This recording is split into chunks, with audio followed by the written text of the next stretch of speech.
Alright, this is a follow-up video after my engine rebuild. I have driven it for a little over 1,000 miles. I live in Olympia, Washington, and we drove it all the way down to Canyon Beach, Oregon, and back, and then I drove it around for every bit of 3 months before that. So the engine rebuild was successful. I went all the way down to the pistons and rebuilt it all the way up. Right now I'm doing a compression test, and I'm on cylinder number 1. And it was at 200 psi for cylinder number 1 after 1,000 miles. Now the interesting thing about this, I went to the service manual here, and because it's every bit of 7,000 pages, I didn't want to go through, figure out what page I need to be on. So I uploaded this to ChatGPT or Google AI, and I had it read through the entire service manual and asked it what page does it talk about the compression test. And so it read the whole thing. It says it officially starts on page 2310, but then it also breaks down what Mopar wants. So in addition to removing all the spark plugs and making sure it's all prepped, it also wants you to remove the ASD fuse. So I went ahead and removed my ASD fuse, which you can't really see on this, but the ASD fuse is right here. The only problem is when I went to go turn the vehicle over, there was no power, and I think it's because I have electric start. I could be wrong on that, but that's my speculation. So it wasn't turning over.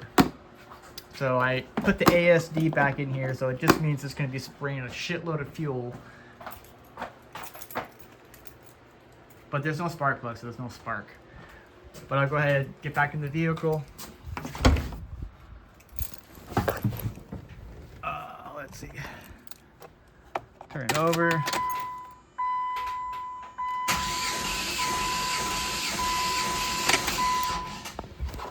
Okay.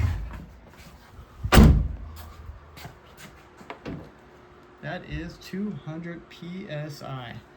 I'm going to go and repeat this process through each and every one. I'll probably have to wait in between, unless I can figure out why when I remove the ASD there's no start. Here, I'll go ahead and do it again, just to know that it wasn't just a fluke. Okay, so this is my ASD fuse. I'm going to remove that. I'm going to set that over here for a second.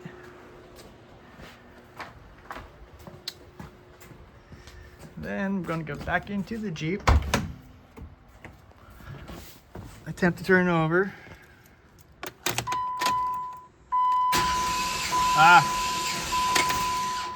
Well, never mind.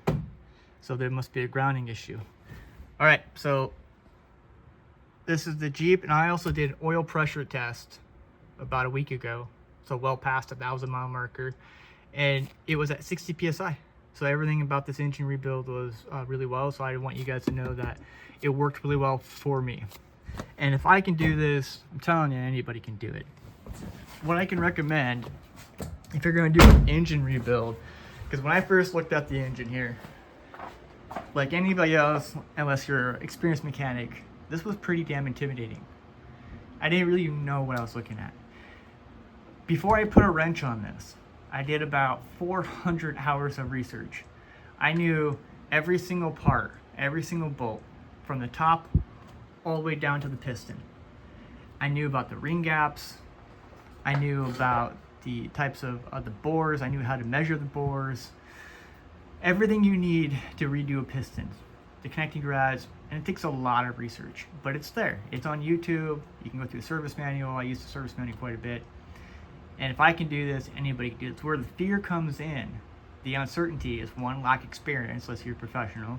But you can make up for lack of experience, because back in the old days, what you could learn on YouTube took years. And I know that because as a welder, as a former welder, anybody worked in a welding shop, right? It was, the information came from the experienced professionals, but they would have you do shit jobs and it would take years to learn the most basic secret trades. Years. You'd work your way up. Unless you get some kind of mentor that just took you under his wing and gave you valuable information. But anybody who's ever worked in a skilled trade knows that that's just not how it works. It takes a very long time to learn all of those skilled trades. But YouTube is a shortcut to all that. And I'm telling you, you have a lot of qualified professionals who really know what they're doing, who go in great detail. If you need to rebuild your engine all the way down the pistons like I did, you can do it.